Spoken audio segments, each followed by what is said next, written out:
The more matcha you add to the bowl, the stronger your tea will become. This is taken to the extreme with so-called koicha matcha. This is an incredibly thick matcha paste made with half the water and double the powder. You will notice not only a more intense savory flavor, but also a more intense calm alert feeling from the extra caffeine and theanine. The best way to put matcha powder into the tea bowl is with a bamboo spoon or chashaku. This allows you to dip into the matcha tin, something that is more difficult with a metal spoon. You can also make it easy to measure out the quantity.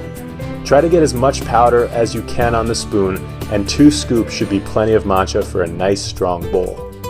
The chashaku is not the most important tea utensil, but it is nice to have. Most high quality matcha that you buy comes in a metal tin like this. This keeps the matcha in a cool and dark place without any exposure to the air. Matcha can deteriorate in quality very quickly, so it is really important that you store it properly. Keeping it in a nice tin like this, or even in the fridge, can be a good way to make it last longer. This is the second steeping of a Japanese green tea. Sometimes the second time you brew the tea, it can actually be greener than the first. This is why it is so important to use the tea leaves multiple times. There is still a lot of flavor left in the leaves. Some people actually prefer the taste of the second steeping. With the fukumushi or deep steam tea, the flavor gets even stronger as the steepings progress. Once the leaves have been opened up by the first steeping, you only need 20 seconds to extract a powerful flavor in the second, third, or even fourth brewings. Put 5 grams of Japanese green tea into your Kyushu teapot and then add 160-degree water in order to create a delicious pot of Japanese green tea. This teapot can then be shared with multiple people or simply enjoyed by one person. After you're done, you can then add more water to the pot to create a second infusion. You can get up to 5 infusions or more from high-quality Japanese green tea. This means that with 5 grams of tea, you can create 5 different cups of tea. Tea bags are made from low-quality leaves and often need to be thrown out after just 1 cup. Koicha is an extremely thick matcha made by combining 2 large scoops of powder to the bowl with a very small amount of water. This concentrates the matcha into an extremely small paste. This increases not only the flavor of the tea, but the health benefits as well. You will get more amino acids, antioxidants, and caffeine per sip of this tea than any other. When you pour your tea for guests, it's important to use the alternate pouring method. Because the leaves often settle to the bottom of the teapot, the tea actually gets stronger as it's poured. To make sure that both you and your guests have the same tasting tea, you should alternate the pouring so you both get the same amount of flavor. This way you can experience the same tea as your friend, and you can both discuss how you like the flavor. This is one way to prepare matcha. Normally, matcha is made in the usucha style. To make this matcha, you can mix 1 to 2 grams of powder into 4 ounces of water. If you are looking for something really extreme, you can try making koicha matcha, an extremely powerful and flavorful matcha used during the Japanese tea ceremony. To make this matcha, you can add 4 grams of matcha powder to the bowl and then add 1 to 2 ounces of water. Next, you just have to mix it into a smooth paste and you will have a concentrated shot of matcha flavor. Gyokuro has a very strong sweet and savory flavor. This comes from the amino acids in the tea. L-theanine, an amino acid in green tea, is even more concentrated in shaded green teas like Gyokuro. When the tea plant is cut off from sunlight, it converts the bitter catechins into sweet theanine, making the tea smoother and sweeter. This chasen has been partially broken after a couple of years of use. If you want your chasen to last longer, one of the tricks you can try is to soak it before you use it. Soaking the bamboo whisk makes it more pliable, so it is less likely to break when you are whisking a bowl of matcha. If you use the whisk dry and you are too rough with your whisking, some of the bristles may snap off while you are making matcha. This not only makes your chasen look bad, it also means there are tiny little pieces of wood in your matcha, so please, handle it with care. There are over 100 bristles on this bamboo tea whisk. This tea whisk, or chasen, is an important utensil used during the Japanese tea ceremony. When you are drinking matcha, you want to have a nice smooth texture and a creamy taste. This is done not by adding milk, but adding air to the tea. These tiny little bubbles make the tea taste almost like a latte, but without any added cream or sugar. To make a bowl of matcha, you should use 1 to 2 grams of matcha powder and 70 to 100 milliliters of water. If you like the taste to be stronger, you can use less water and more powder. Once the water and green tea powder have been added to the bowl, you can then whisk the powder into the bowl using a bamboo whisk or chasen. This helps give the matcha its nice smooth texture and its creamy taste. This teapot automatically sifts out the leaves from the tea so they don't end up in your cup. This loose leaf tea is far better than tea bag tea because it is made from higher quality leaves, and it gives those leaves plenty of space to open up and fully release their flavor into the water. If you want to experience true high quality tea, look for a Kyushu teapot with a built-in strainer. These are not very expensive, and they can really make a difference when it comes to preparing authentic Japanese green tea. Japanese green tea can be made in a French press. All you need is a French press, 5 grams of tea leaves, and some warm water. The best temperature to use is 140 degrees Fahrenheit, although you can go up to 160 degrees if you like the tea a little bit stronger. You should also only let the leaves sit for 1 minute, otherwise the tea will become too bitter. By putting green tea leaves on top of ice cubes and allowing them to melt, you can actually produce a beautifully refreshing, cold brewed Japanese green tea. This method is known as kooridashi, or ice brewing. The cooler the water, the more sweetness and less bitterness you extract from the tea leaves. This is taken to the extreme with freshly melted water just above freezing. This creates a powerful, concentrated green tea with a nice smooth sweetness and very little bitterness or astringency. This is genmaicha, a toasted rice green tea from Japan. It's made by combining toasted rice with green tea leaves in order to create a tea with a very unique flavor. In Japan, it is quite uncommon to serve blended teas, but this is the one exception. Genmaicha is quite popular in Japan due to its distinct warm cereal notes and its low caffeine content. Genmaicha is a perfect tea to drink in the evening time, not only because it is low in caffeine, but it can be quite calming and soothing.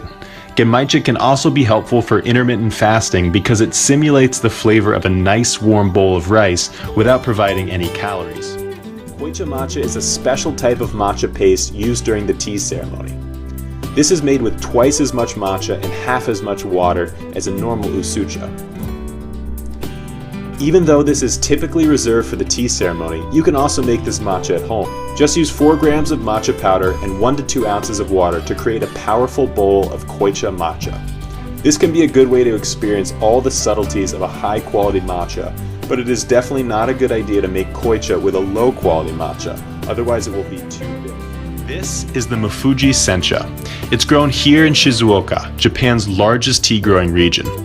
Here you can find beautiful views of Mount Fuji and tons of small family farms dedicated to producing organic Japanese green tea. This is a higher grade sencha produced by a collective of organic farmers. It has a nice light taste with a mild sweetness and some citrusy notes that linger on the palate. This is a great tea for tea drinkers who love to savor the intricacies and subtleties of a green tea. If you want to enjoy ice cold green tea in the summertime, you can make your own cold brew green tea at home. All you need is 5 to 10 grams of Japanese green tea, a pitcher, and some cool water. After approximately 1 hour, you will have a nice cool glass of Japanese green tea.